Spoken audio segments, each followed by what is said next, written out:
Hey everyone, wanted to go over something with you. This is a 3.6 Chrysler V6 engine. You find them in the Jeep Grand Cherokee, the 1500s,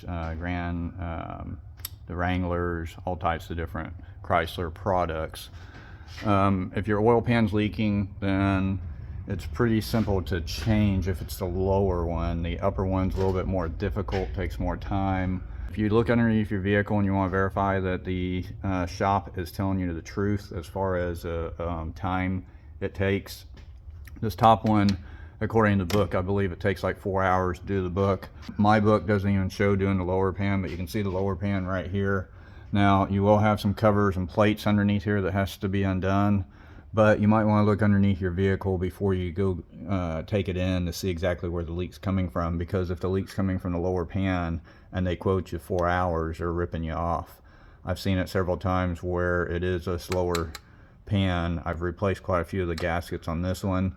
The upper side's not leaking. You can see this one, it's not leaking at all. It's bone dry on the upper pan, but on the lower pan it was wet. It had oil all over the bottom right here. I just wanted to make you aware. You gotta take your bottom plates off. Here's a new one from Pro. Right there is the number. Make sure you drain the oil. I've already drained it, so make sure you drain the oil. Then you take all the tins out. A couple of them have studs, so they'll be nuts instead of actual bolts. If you look right here, there's a little notch in the pan that you can use to pry. I'm going to use a gasket remover because it's really wide to go right in there. And if you twist it, it's actually really stuck, so you're going to have to take your time and wedge it all the way around. It's on there really good. Now, if your pan hasn't been off before, it's probably going to be pretty difficult to break the seal right here. I'm going to go ahead and use a mini pry bar like this that has a wide angle or wide head on it. I'm going to stick it right up there in the notch. I'm going to get a crescent wrench for leverage. Main key is getting it started. If you could get the pan to break loose and get started, go ahead and go in both directions. Also, now you don't want to bend up the pan, so you got to be really careful. And once you get that pulled down just slightly, I'm using a putty knife with an edge on it. I'm going to get up in there on the edge, and I'm just kind of working it in from the side. I'm putting quite a bit of pressure on it to get it to slide in.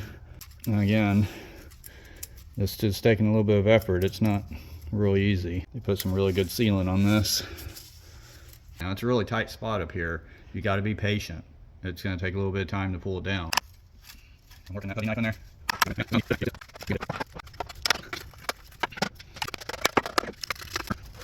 I had this putty knife up right here in the corner, and I pulled on it pretty good, and it kind of popped a little bit. Didn't want to burn up the whole time filming and not show you what it looks like, so I don't know if you could hear that kind of tearing sound, but sometimes I wonder how in the world it's leaking whenever you can't get the thing off, but it does. So let's go ahead and pull this thing down, and there you go. You can see just how much oil is still in the bottom of the pan after it was fully drained. Alright, so you're going to need to clean up the pan surface. Just take a gasket scraper or a putty knife. You don't want to gouge the metal. Okay, I'm not going to show you the whole process, but you want to take you some Scotch-Brite. I usually use this red looking Scotch-Brite like this, and scrub the surface to get all the old gasket material off. I know a lot of you're going to have air tank and have an air grinder and just grind it off, but you want to be really careful. If you're not experienced with an angle grinder, then you want to do it by hand.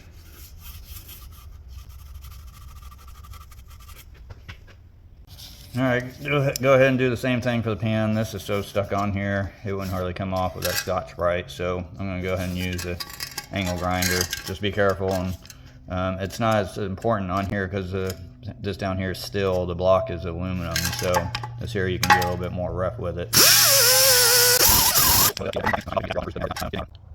Okay, once you get the pan all cleaned up like this and get all the old sealant off from it, you can get a new pan gasket, but the service manual says to just apply some sealant to it. So I'm going to just go ahead and put some of this right stuff on it. It's a 90-minute gasket maker, so they can just have it on there for about an hour and a half and then fill it up back with oil and get it out of here. Alright, now I went a little overboard with the gasket material, but I didn't want it to leak. I made sure that it wasn't close to the inner edge, but I did put quite a bit on there. Alright, now that you got that sealant on the pan, and you make sure that the surface is nice and clean and free of oil, I just put a little bit of brake clean on here. I'm just wiping the surface down again, just to make sure that there's no oily substance on the bottom of the block, or the bottom of the pan. Now I'm going to go ahead and take the two end nuts, and I've got the lower pan right here, and it's kind of messy, but I'm going to go ahead and place it back up in there and make sure you don't get any fuzz. Go ahead and place it right over the holes.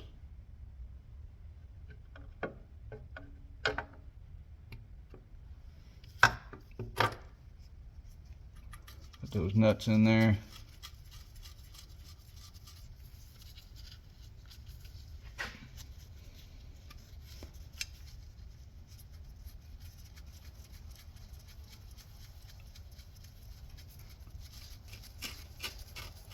Now, according to the directions on that gasket material, you're supposed to tighten up the bolts finger tight.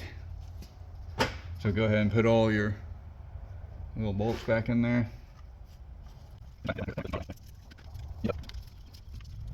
Now you want to get the screws started by hand, because you don't want to cross thread them or anything, but once you got them all in there, then go ahead and take a little socket and screw them on up with your hand. So I got me extension of 10. I'm gonna go ahead and screw them all up to where they start making contact. And crisscross it also, so I don't warp the pan in any way. Now basically I'm going to show you right here, once you see the sealant kind of squeeze out just slightly around the edge, just like that, that's basically how far you want to tighten down the bolts until the rest of the sealant sets for a little while. Just leave it just like that, don't torque them down yet. Now make sure you read the directions on the gasket maker that you use. The 90-minute that I use says that after you tighten it down the finger tight, let it set for about an hour before you torque it down. So after about an hour, I'll take a torque wrench to it and torque it down to the factory specs. Then it says to wait about 90 minutes for refilling. To be on the safe side, I'm going to go ahead and let this set overnight before I put oil in it. But that's pretty much how you change your gasket or fix your leak that's on the lower pan on your Chrysler 3.6 engine.